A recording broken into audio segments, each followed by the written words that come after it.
Now that that 339 is done, we can get back to this Taylor guitar. The customer's been really patient with me. I appreciate that, Michael.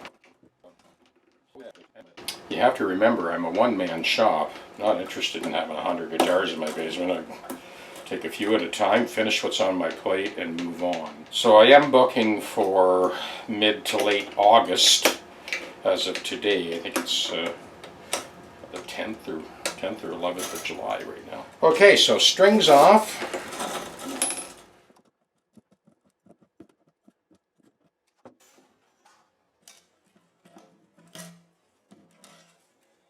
I can see we got a little bit of fret wear in there, but the main thing to take care of is this neck reset, so let's get started.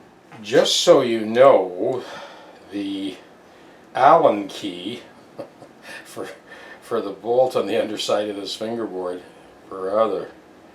it's either 4.7 millimeters or 0.1865 thou. Weird size. I have two of these. Now that I've loosened off that bolt, I've cut this off so that I can just go in and spin it out like so. I've got that loose enough now that I can just kind of spin it out by hand, and that's the puppy right there, and that is the Allen key. I've got those two Allen keys tagged for Taylor, so I'd never have to look for them. I know where they are. So we're going to get in there with the hair dryer and heat up that label. Put a bit of a crimp in that. So we can get that label off and expose those bolts. So typically about 3 minutes is good. Got this thing on hot. So we managed to heat that up enough to just peel that label back. Peel it. I don't take it right off, just sort of peel it up to one side. What we're doing is we're exposing the neck bolts that will allow us to pull the neck off, and then you'll see the shims. I've shown this before in other videos, but we're going to show you again. So this is a 7/16 inch socket with an extension on it. I'll reach in first and engage that hex head. Now that it's on there, I just index that ratchet and back it off. Boy, that was it. Did not take very much. So I've mentioned this in so many other videos. I know you keep hearing me say that, but it's true. A 3-year-old could strip these with a ratchet. You know, this is one of those Zen things where you got to know exactly how much torque to put on those bolts without stripping them. That's the top one. We'll set that down, and now we'll get that second one. Same deal. So I'm just getting that socket on the head first, engaging that. Now we can reach in and index that. Okay, I didn't even push it all the way in. I mean, I'm just barely starting, so that was it. It did not take very much pressure. The rest I just wind it out by hand. It's a machine threaded bolt. I have the neck held here, so I'm not worried about stuff clattering to the floor, because when I pull this out, there's really nothing but the press fit kind of holding it all together. There we go. There's our second bolt. I don't have to worry about this, that's held, but I do have to worry about the body. So I'm holding the body, I'm putting my forearm onto the bridge and just flexing down, like so, and that is what we've got. I'll bring you in for a closer look. So these are the Taylor shims that you can pull out and reset the neck a lot easier than resetting a dovetail. So there's two shims. There's this one here. We need to tilt the neck back like this. So in order to do that, I'm taking this shim down on this side only. So thin it on this side and leave this end full thickness. Let me show you how I do that. So what I've got here is I've got a kind of slow rotating 12-inch disc that is activated by an air switch. I use with my foot, an intermittent switch. So when you step on it, it turns it on. When you release, it turns it off. So what that does, it allows you to sand this thing very slowly. I don't want to push on this side. It's really this tip. And I want to get a taper from thinner here to full thickness on this side. Okay.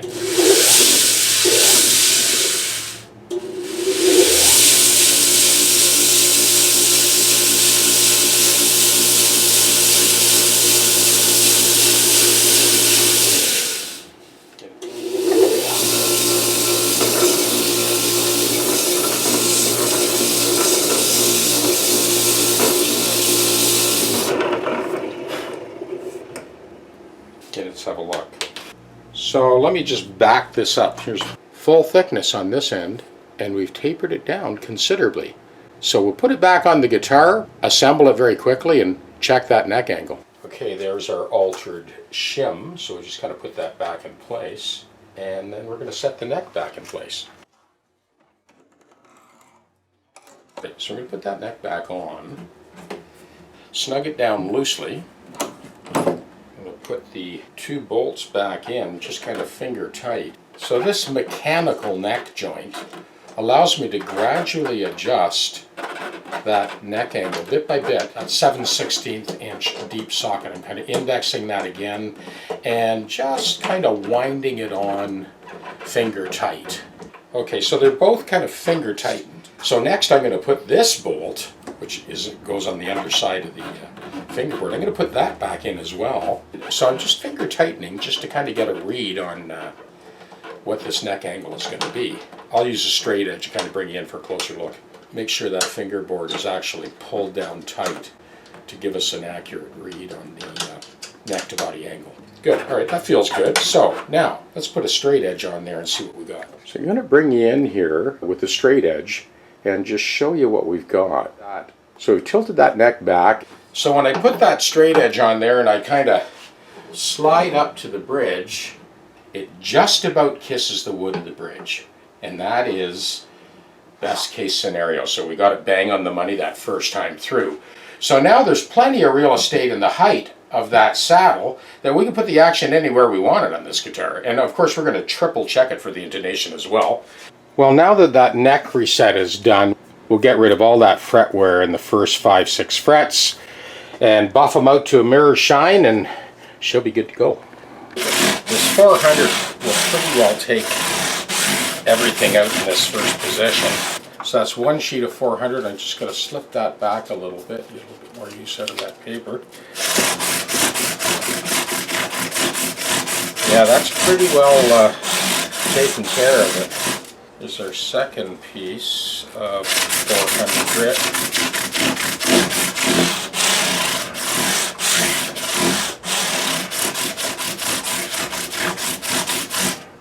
Step it up to 600.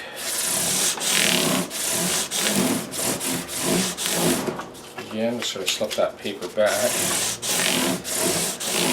So that ends up being, you know, sort of 4 times we do multiple passes with 600. And that has taken out the lion's share of that fretwear in the first position. And now we're ready to buff.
So both the Taylor neck reset and setup, fret dress, that's done, and Jody's Martin is done as well. Same thing, fret dress, neck reset. I'm going to post these videos individually.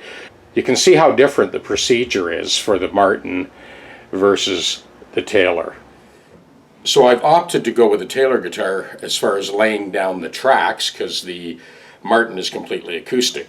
So when you reset the neck on the guitar, there's a bunch of different things that line up. One being the intonation, second being the playability. When the guitar came in, the action was super high. So what that means when the action is that high is that you exert successively more pressure as you ascend the fingerboard. For the guitar to be regulated accurately, you need to more or less exert the same amount of force wherever you are on the neck for all of the notes to be sort of regulated and in tune.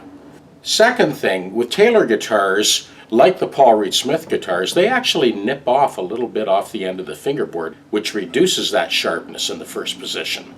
It's one of the reasons that the Taylor guitars tend to intonate very well in the first position compared to other brands. So you saw what we went through with this guitar, resetting the neck, dressing the frets, and just basic overall setup to get it to play this accurately. We've gone with C minor again this time. The progression's like this.